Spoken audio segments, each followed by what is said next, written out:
터집니다. 자, 지뢰의 장애물 대처한 겁니다, 방금.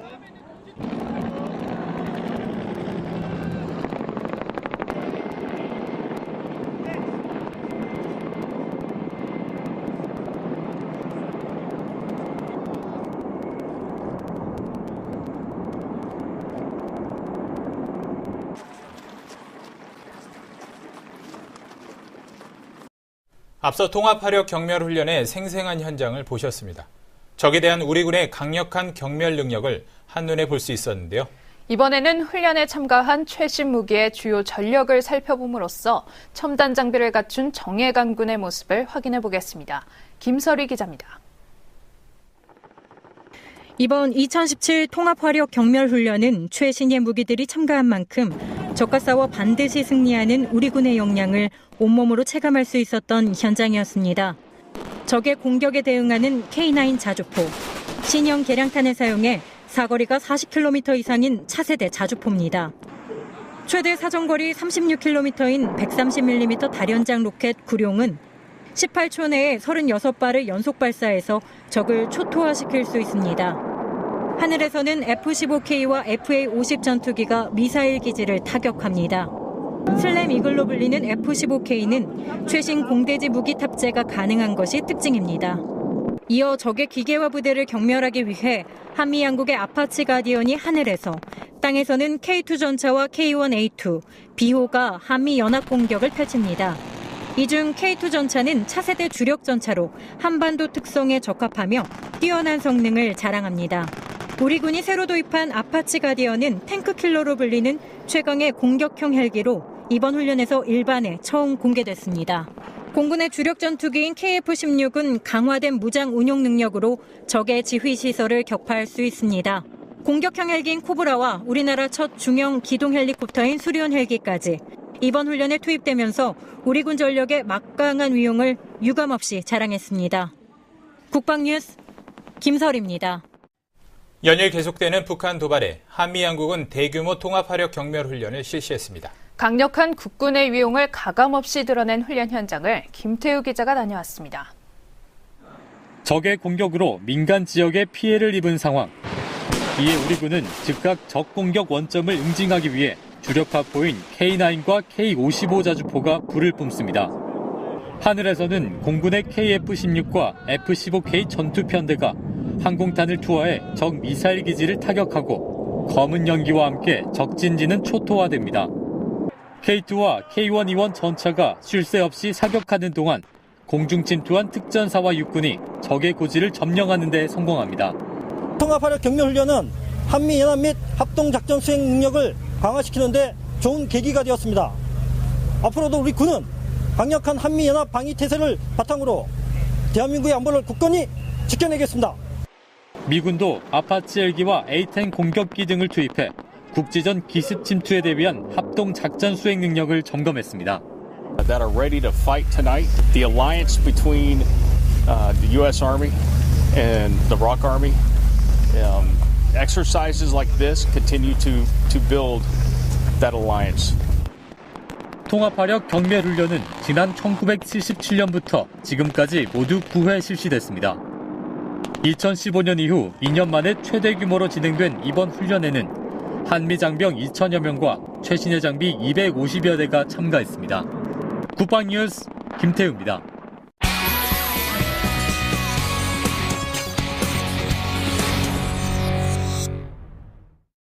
트럼프 행정부의 대북 정책의 기본 입장은 북한 문제 정도는 쉽게 해결하는 위상과 능력의 과시라고 할 수 있습니다. 시리아의 화학 무기 사용에 대한 전격적인 폭격에서 볼 수 있는 바와 같이 트럼프 대통령은 전임 오바마 행정부와 구별되는 차별성의 확보를 추구합니다. 또한 북핵 위협 인식이 고조되고 있을 뿐만 아니라 선거 기간 중 공언해온 바를 실제 적용하여 미국의 우월한 힘과 중국에 대한 경제적 압박을 활용 북한 문제를 전격 해결하는 성과를 거두고자 합니다. 미국은 북한과 중국을 동시에 압박함으로써 북한 비핵화 여건을 마련하려고 합니다. 중국에 대한 무역 거래상의 이익까지 양보하며 북핵 문제 해결에 주력한 것은 북핵 문제의 심각성과 외교적 성과 확보의 필요성 등 두 가지의 관점에서 풀이되며 북핵 문제에 성과가 없는 것으로 드러날 경우 이러한 입장은 철회될 수도 있습니다. 선제 타격까지 암시하는 언행과 군사적인 조치는 북한과 중국 양쪽 모두를 압박하고 국내적으로 총사령관으로서의 위상을 과시하는 트럼프 행정부로서는 손해볼 것이 없는 조치들입니다. 한마디로 선제 사격이 실행될 가능성은 거의 없으나 그 불확실성은 어느 때보다도 높다고 볼 수 있습니다. 이럴 듯 북한을 상대로 한 협박은 긍정과 부정의 양면을 모두 가집니다. 트럼프 행정부의 불확실성은 우리에게도 큰 부담이지만 북한에게는 더욱 큰 부담일 수밖에 없는 것이 역설적인 현실입니다. 따라서 트럼프 행정부의 비예측성과 공격성은 북한을 압박하여 협상으로 나오도록 하는 하나의 계기가 될 가능성도 있습니다.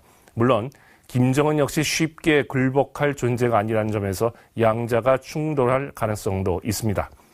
트럼프의 북한에 대한 강경책이 트럼프 행정부 협상 전략의 제1국면일 수도 있습니다. 마치 행정부 초기에 중국을 상대로 하나의 중국 원칙을 철회할 가능성을 시사하며 최악의 상황이 연출될 수 있음을 보인 후에 본격적인 관계 정상화를 꾀했던 것 같이 북한을 상대로 강한 면모를 보인 후 궁극적으로 일정한 타협점을 찾을 가능성도 있다고 하겠습니다. 결국 우리는 새 정부 수립 이후 긴밀한 한미 공조 체제를 조속히 수립해야 할 것입니다. 문제는 한미 양국이 첫째, 궁극적인 목표, 둘째, 정책의 우선순위, 셋째, 로드맵, 넷째, 가용수단 등에 있어서 인식을 공유하고 북한 비핵화 추진 과정에서 철저히 선발을 맞추는 것이 필요합니다. 특히 북한과 중국을 설득해내는 과정에서 한미 정부가 일정한 역할 분담을 통해 협상 국면을 주도해 나갈 경우 최대의 협상력을 발휘할 가능성이 존재합니다. 한미 정부는 북한 핵 문제의 심각성을 충분히 공감하고 있는 만큼 현실적 목표를 설정하고 이를 일관되고 조직적으로 추진해 나가기 위한 정교한 공조 체제를 최대한 빠른 시일 내에 구비해야 할 필요가 있을 것입니다. 국방주간 이슈의 이명철이었습니다. 리더의 뛰어난 소통 능력은 부대의 전투력에 직결됩니다. 소통의 부재가 만드는 작은 틈은 조직의 큰 균열을 부를 수 있는데요. 이번 주 국방TV에서 방영될 영화는 독선적인 함장과 이에 반발하는 승무원 간의 갈등을 그린 영화 배드포드 사건과 6.25 전쟁 참전 용사의 이야기를 통해 진정한 리더십을 깨닫게 하는 종군 수첩입니다. 김호영 기자가 소개합니다.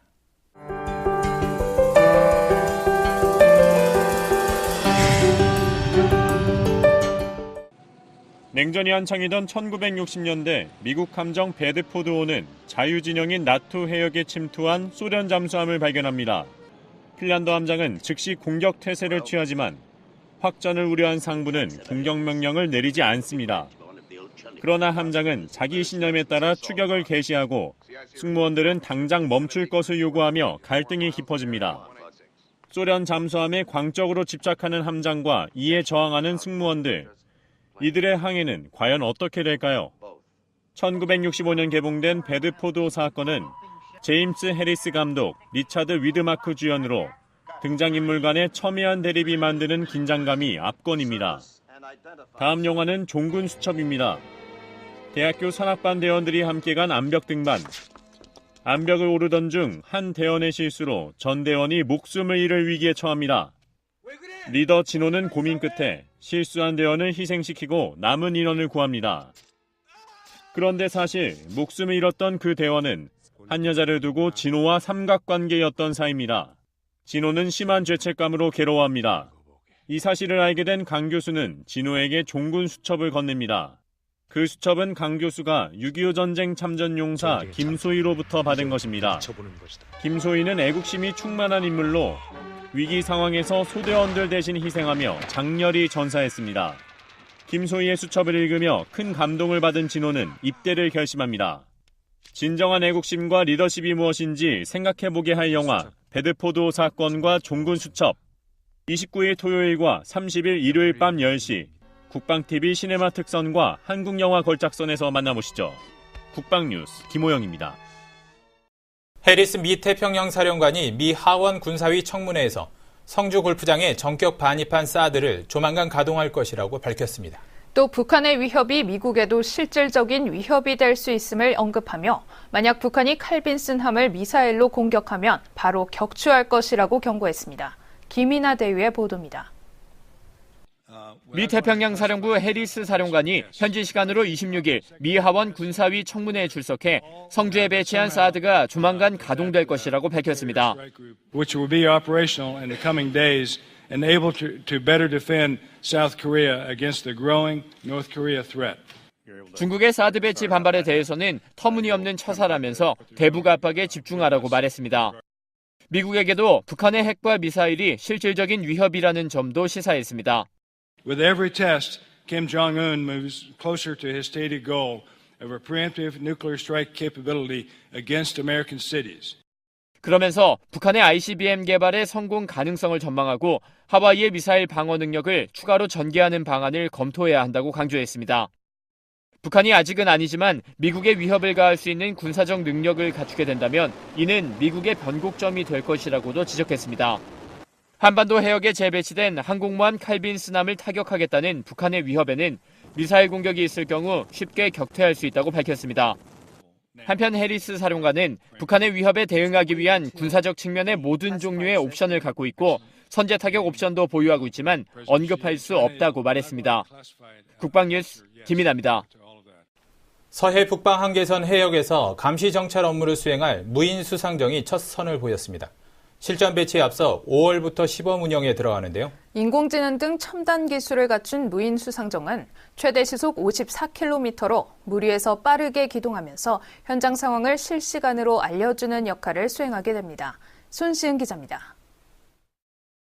수상정이 물살을 시원하게 가르며 나아갑니다. 이리저리 몸짓을 재빠르게 움직이고 현장 상황을 실시간으로 지상통제소에 전합니다. 민군 합동 국방로봇 사업의 하나로 2015년 12월 개발이 시작된 무인수상정 해검입니다. 27일 첫 선을 보인 무인수상정은 자율 운항 제어를 비롯해 IT, 인공지능 등 첨단 기술이 적용됐습니다. 길이 8m에 무게 3톤, 최대 속력은 시속 54km에 최대 8시간 이상 운용이 가능합니다. 감시 정찰 외에도 해상 장애물을 회피하며 기동이 가능하고 이동 중인 불법어선을 추적하는 성능도 갖췄습니다. 해군은 무인수상정이 장병의 생명을 보장하고 해군의 전투력을 강화하는 데 큰 도움이 될 것이라고 평가했습니다. 방위사업청은 항만 감시와 어뢰 순찰 등에도 무인수상정을 투입하는 방안도 검토 중입니다. 무인수상정은 오는 5월부터 7월까지 NLL 해역과 해군기지 주변 등에서 시범 운용에 들어갑니다. 국방뉴스 손시은입니다. 육군 5사단이 지난 25일 경기도 연천군 장승내 일대에서 주한 터키 대사관과 함께 장승천 전투추모 행사를 했습니다. 이날 행사에는 육군 5사단 작전부사단장과 주한 터키 대사, 터키 무관 보좌관 등이 참석해 6.25 전쟁 터키군 참전 용사를 추모했습니다.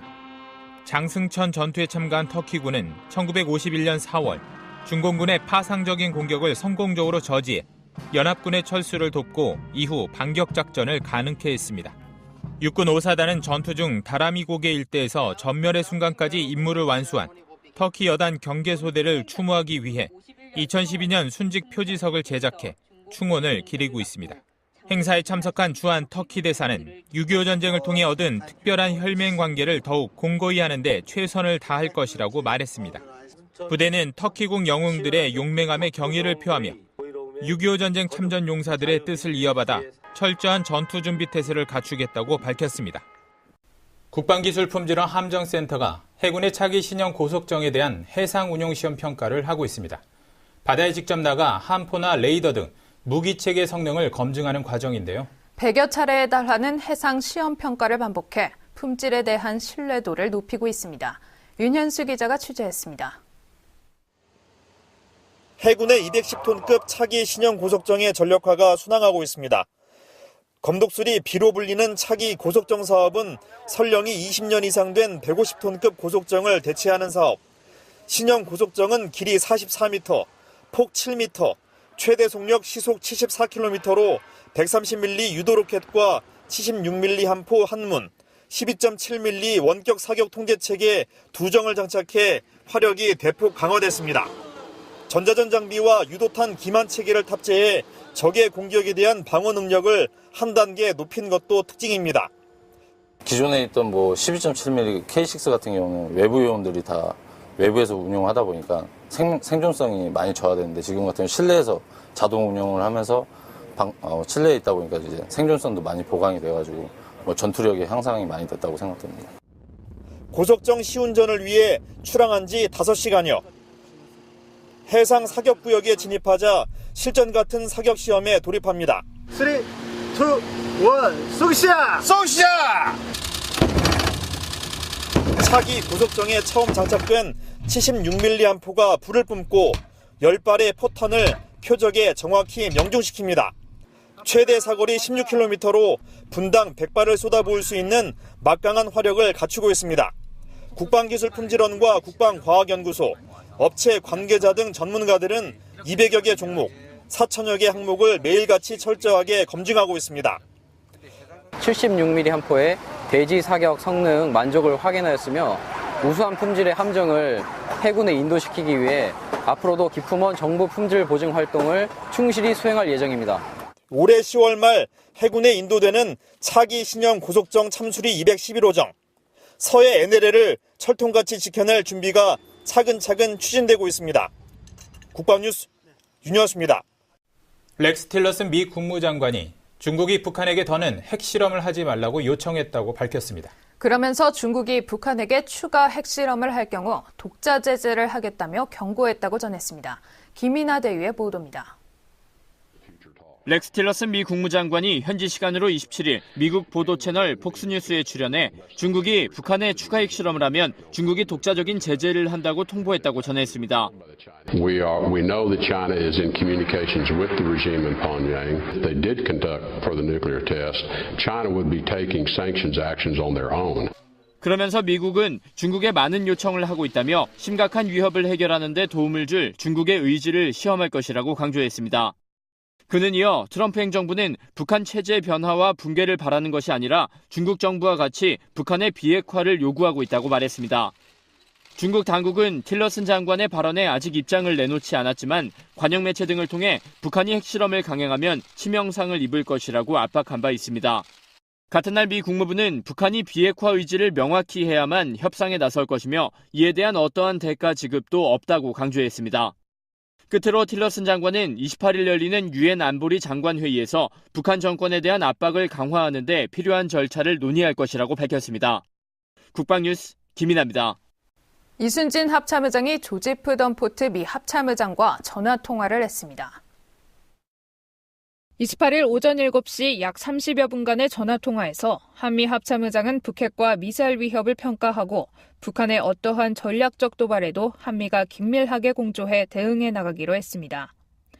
이 의장은 북한의 핵 미사일 개발은 결코 용납될 수 없으며 철통 같은 연합방위 태세로 북한의 도발을 꺾어버려야 한다고 강조했습니다. 또 이번 한미연합 해상훈련과 미시간 핵 추진 잠수함의 한반도 전개는 한미동맹과 연합방위 태세가 얼마나 확고한지를 보여주는 것이라고 언급하며 적극적인 지원을 해준 던포트 의장에게 고마움을 표했습니다. 던포트 의장은 미 항공모함과 이지스함이 참가하는 연합합동 해상훈련은 북한의 도발을 억제하고 북한 김정은에게 강력한 경고 메시지가 될 것이라고 말하며 앞으로도 대한민국 방어를 위한 확고한 안보 공약을 나타내 대북 압박 노력을 지속할 것이라고 강조했습니다. 양국 의장 간 이번 공조통화는 올해 들어 3번째로 북한 도발 억제와 도발 시 강력하게 대응한다는 한미동맹의 의지를 재확인했습니다. 한미 국방부는 미 워싱턴에서 26일과 27일 이틀간 제11차 한미통합 국방협의체 회의를 개최했습니다.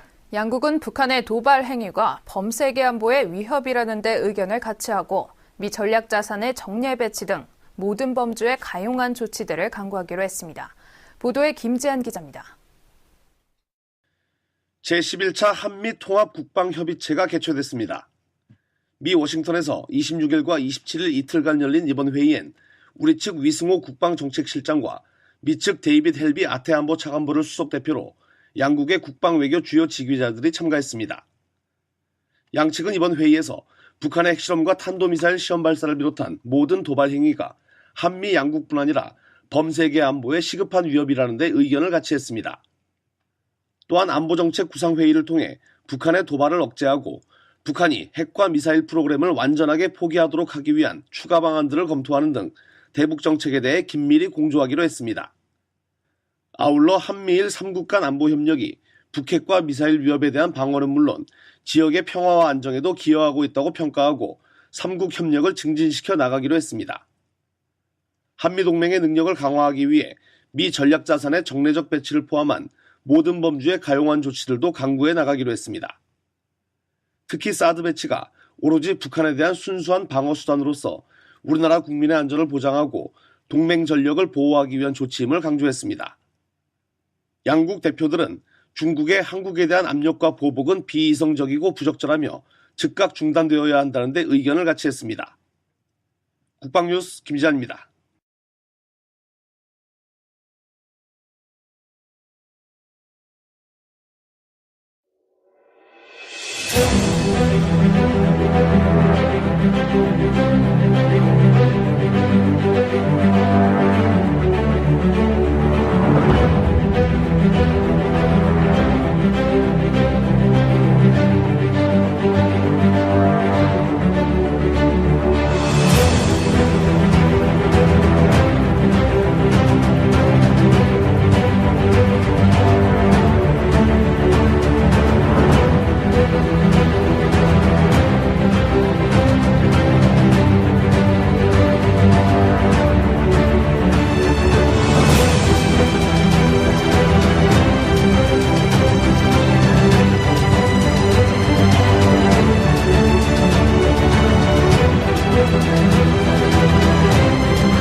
철저히 선발을 맞추는 것이 필요합니다.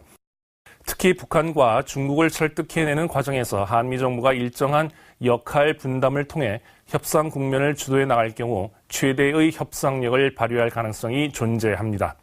한미 정부는 북한 핵 문제의 심각성을 충분히 공감하고 있는 만큼 현실적 목표를 설정하고 이를 일관되고 조직적으로 추진해 나가기 위한 정교한 공조 체제를 최대한 빠른 시일 내에 구비해야 할 필요가 있을 것입니다. 국방주간 이슈의 이명철이었습니다. 리더의 뛰어난 소통 능력은 부대의 전투력에 직결됩니다. 소통의 부재가 만드는 작은 틈은 조직의 큰 균열을 부를 수 있는데요. 이번 주 국방TV에서 방영될 영화는 독선적인 함장과 이에 반발하는 승무원 간의 갈등을 그린 영화 배드포드 사건과 6.25 전쟁 참전 용사의 이야기를 통해 진정한 리더십을 깨닫게 하는 종군 수첩입니다. 김호영 기자가 소개합니다.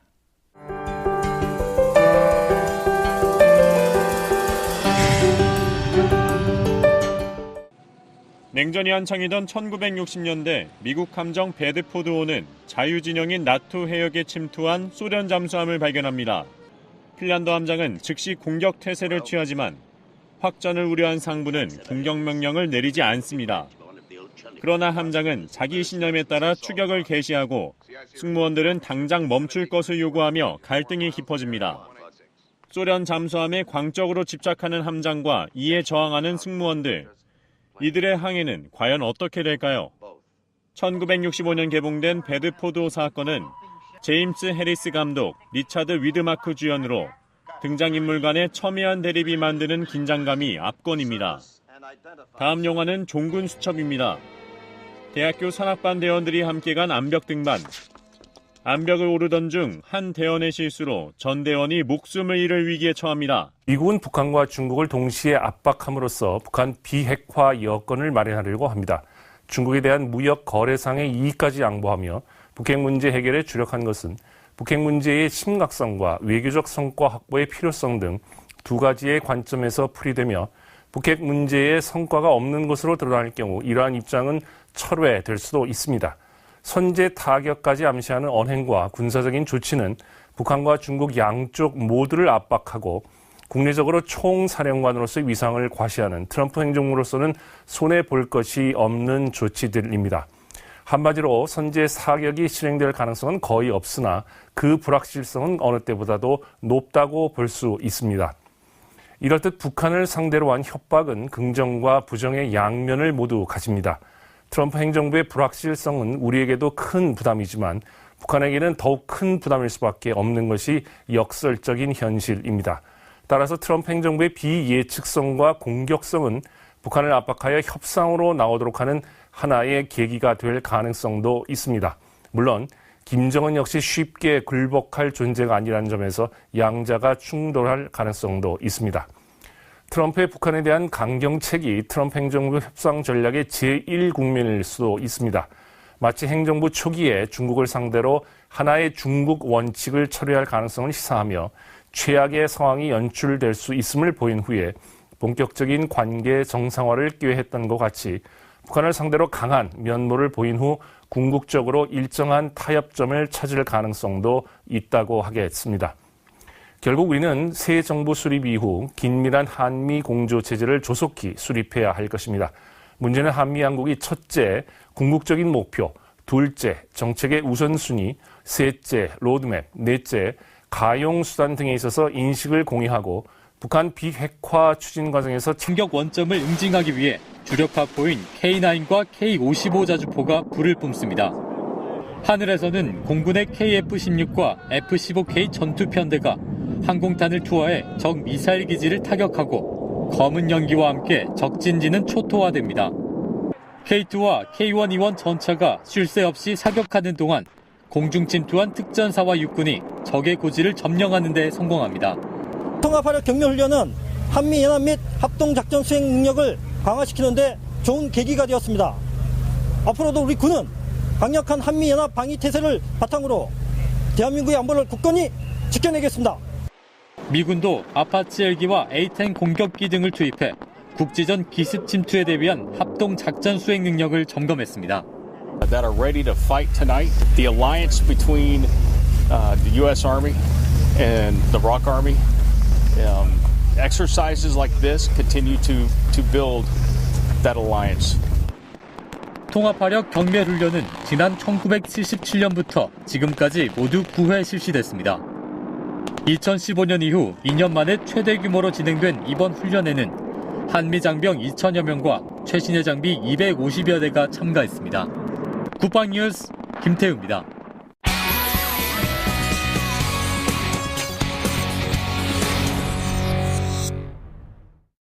트럼프 행정부의 대북 정책의 기본 입장은 북한 문제 정도는 쉽게 해결하는 위상과 능력의 과시라고 할 수 있습니다. 시리아의 화학 무기 사용에 대한 전격적인 폭격에서 볼 수 있는 바와 같이 트럼프 대통령은 전임 오바마 행정부와 구별되는 차별성의 확보를 추구합니다. 또한 북핵 위협 인식이 고조되고 있을 뿐만 아니라 선거 기간 중 공언해온 바를 실제 적용하여 미국의 우월한 힘과 중국에 대한 경제적 압박을 활용 북한 문제를 전격 해결하는 성과를 거두고자 합니다.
지뢰에 장애물 대처한 겁니다, 방금.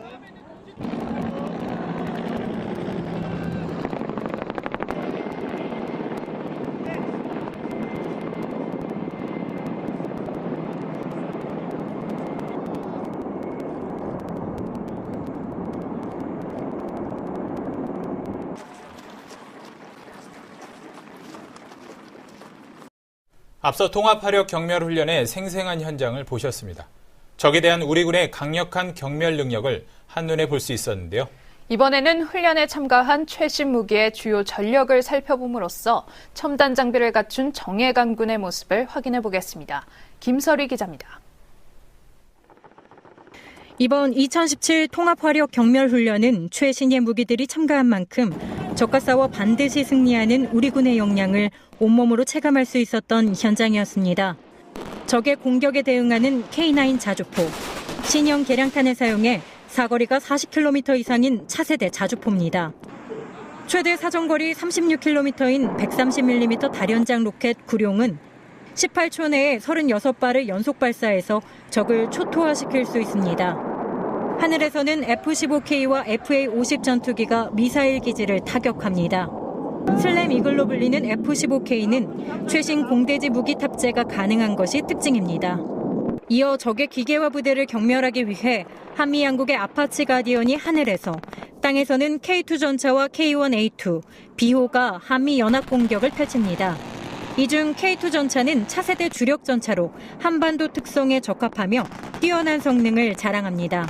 우리 군이 새로 도입한 아파치 가디언은 탱크킬러로 불리는 최강의 공격형 헬기로 이번 훈련에서 일반에 처음 공개됐습니다. 공군의 주력 전투기인 KF-16은 강화된 무장 운용 능력으로 적의 지휘 시설을 격파할 수 있습니다. 공격형 헬기인 코브라와 우리나라 첫 중형 기동 헬리콥터인 수리온 헬기까지 이번 훈련에 투입되면서 우리 군 전력의 막강한 위용을 유감없이 자랑했습니다. 국방뉴스 김설입니다. 연일 계속되는 북한 도발에 한미 양국은 대규모 통합화력 경멸훈련을 실시했습니다. 강력한 국군의 위용을 가감없이 드러낸 훈련 현장을 김태우 기자가 다녀왔습니다. 적의 공격으로 민간 지역에 피해를 입은 상황. 이에 우리 군은 즉각 적